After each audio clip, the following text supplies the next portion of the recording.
বাবু ভাই আমার অসম্ভব প্রিয় একজন অভিনেতা। এখানে আমরা তাকে একজন লোকাল গডফাদারের চরিত্র দেখি। রঙিলা কিতাব এটা থ্রিলার এবং ডেফিনেটলি এর ভেতরে মানে যথেষ্ট সাসপেন্স আছে, রোম্যান্সের এলিমেন্ট আছে। এটাকে এক্স্যাক্টলি একটা পলিটিক্যাল থ্রিলার বলবো নাকি, সেটা আমার মনে হয় দর্শকরা দেখুক। এটি কোন গল্পকে অবলম্বনে তৈরি হয়েছে একটু? এটার নাম যে রঙিলা কিতাব, এটা কিঙ্কর হাসানের রঙিলা কিতাব উপন্যাসটা থেকে অ্যাডাপ্ট করা আমাদের এই গল্প। সো ওইখান থেকে নামটা ওইখান থেকেই নেওয়া। রঙিলা কিতাব এবং গল্প থেকে নেওয়া এবং নামও রঙিলা কিতাব। আসলে এই মেসেজটা কি দিচ্ছে একটু যদি জানতে চাই আপনার কাছে। মেসেজ আসলে আমার কাছে মনে হয় যে এটা একটা লাভ স্টোরি, একটা সার্ভাইভালের স্টোরি, একটা মানবিক গল্প।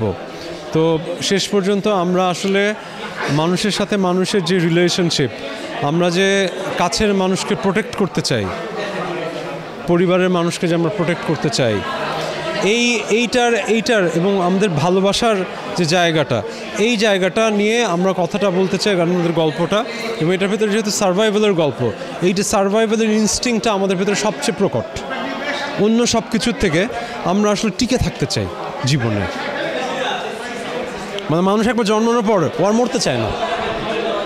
সো এটা এক্স্যাক্টলি একটা ফিলসফি না, এটা একটা ইনস্টিংক্ট। সেই ইনস্টিংক্টের গল্প এটা। এই গল্পতে ফজলুর রহমান বাবু ভাইকে রেখেছেন এবং এই গল্পে নিয়ে আসার কারণ? বাবু ভাই আমার অসম্ভব প্রিয় একজন অভিনেতা। এখানে আমরা তাকে একজন লোকাল গডফাদারের চরিত্র দেখি। আমরা এটাও চেষ্টা করেছি, সেটা হচ্ছে তার লুক যাতে অন্যান্য, বাবু ভাইকে তো আমরা অসংখ্য ক্যারেক্টারে দেখেছি, যাতে সেটার সাথে না মেলে। সো আমরা একটু নতুনভাবেও তার লুকটা আমরা ট্রাই করেছি। আর ওনাকে নিয়ে আসার যে সবচেয়ে বড় কারণ, সেটা হচ্ছে আমার কাছে মনে হয় যে একজন লোকাল গডফাদারের যে পার্সোনালিটি খুবই লোকাল, মানে ওই ফিলিংটা আমার কাছে মনে হয় যে বাবু ভাই এমনিতেই নিজের ভেতর ক্যারি করেন। সো সেটা একটা বড় কারণ। তার মনে হয় যে সে অসম্ভব স্ট্রং ক্যারেক্টার একটা মানুষ। সে তার নিজের যেটা মন চায় সেরকমভাবে সে চলে। সো এবং একই সাথে তার বিউটি এবং ইন্টেলিজেন্স, এই সব কিছু মিলিয়ে আমাদের কাছে মনে হয়েছে যে এই ক্যারেক্টারটা যেখানে, এবং তার সাথে তার মাদারহুডের এক্সপিরিয়েন্স, সব কিছু মিলিয়ে আমাদের কাছে মনে হচ্ছে আমরা এই অনেকগুলো জিনিস তার ভেতরে সে অলরেডি তার ভেতরে আছে। সো সে এই ক্যারেক্টারটাকে, আমরা যে ক্যারেক্টারটা পোর্ট্রে করতে চাই, সেটাকে জাস্টিফাই করতে পারবে অসম্ভব বিউটিফুলি। সো সেই জন্য লেখকদের যে গল্পগুলো থাকে, সেই গল্পগুলো থেকে আপনি পরিচালক হিসাবে সিনেমাটা তৈরির সময় কতটুকু স্বাধীনতা পেয়েছেন? কিঙ্কর আসলে ওইভাবে সে তার জায়গা থেকে পুরো জিনিসটাই, কিঙ্করের জায়গা থেকে আসলে পুরো জিনিসটাই উন্মুক্ত ছিল। এবং আমার কাছে মনে হয় যে ডিরেক্টররাও আসলে মুক্তভাবেই সে আসলে লেখাটাকে এক্সপ্লোর করতে চায়। সে তার মতন করেই সে গল্পটাকে এবং চরিত্রগুলিকে দেখতে চায়। ডেফিনেটলি রিটেন অবস্থায় তো ওইটার একটা ফর্ম থাকে। সো ভিজুয়াল মিডিয়ামে যাওয়ার পর তো এটা ডেফিনেটলি এটা অন্য একটা ইন্টারপ্রিটেশনে আসে। বিভিন্ন চড়াই উতরাই পার হয়ে আমরা আসলে এই শুটিংটা করেছি।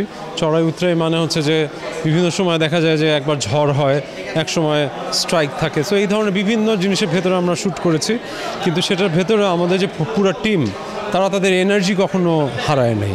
তারা আসলে সবসময় একইভাবে একই ডিটারমিনেশনে শ্যুট করে গেছে। সেটাই। যতটুকু আশা করেছেন তার মধ্যে কতটুকু দিতে পেরেছেন? এইটা আসলে আমার কাছে মনে হয় যে আমি যখনই যেটা আশা করি সেইটুকু অ্যাচিভ করা কি আসলে প্র্যাকটিক্যালি সম্ভব নাকি এটা স্বপ্ন, এটা এখন আমি ঠিক জানি না। সো স্বাভাবিকভাবে অনেক কিছু আশা থাকে যেটা হয় না, আবার অনেক কিছু আশা করি না সেটা হয়ে যায়। সো এইরকম একটা শুটিং, বাংলাদেশের শুটিং ব্যাপারটাই তো আসলে খুব আনপ্রেডিক্টেবল একটা ঘটনা। আপনার কী কাজ আসছে আর একটু সেই কাজ সম্পর্কে আপনার রঙিলা কিতাবের পর আসলে এই মুহূর্তে আমি আমার যে সিনেমা একটা ঠিকানা বাংলাদেশ, ওটার পোস্ট প্রোডাকশন করছি।